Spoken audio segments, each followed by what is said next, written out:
Hello, hello, everybody. Monica with Handmade Bay. How is everybody this morning? It's foggy up here in central New York. Can't see too far up the street this morning, but at least it warmed up. So I just wanted to come on quick this morning to show you something I made for my daughter who is in dance. Now, if you have any kids in dance, we all face this every time there's class, right? The bobby pins, the clips, the hair ties. Can't find them, right? Where do they all end up? At the bottom of a bag, right? And you have to go out and buy some more. We deal with this all the time. So I wanted to find an easier way not to lose them all and to keep them organized. So I just wanted to share with you what I came up with. Now I sew and I do the journals. If you follow my page, you know all the stuff I do. So I was trying to figure out the best way to do this. So last night at the last minute, since we have class today, this is what I came up with. So it's like a little holder, right? Just out of paper. And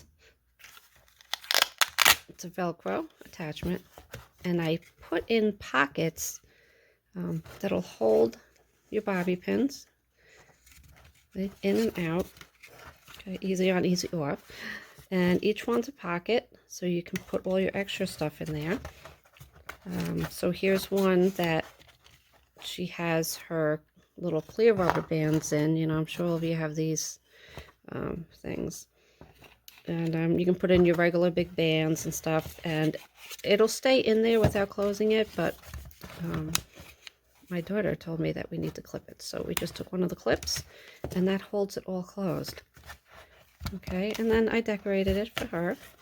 And so, yeah, this is what I wanted to share with you. I thought it was a good idea.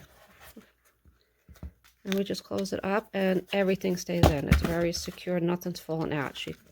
They can toss it in their bag and go.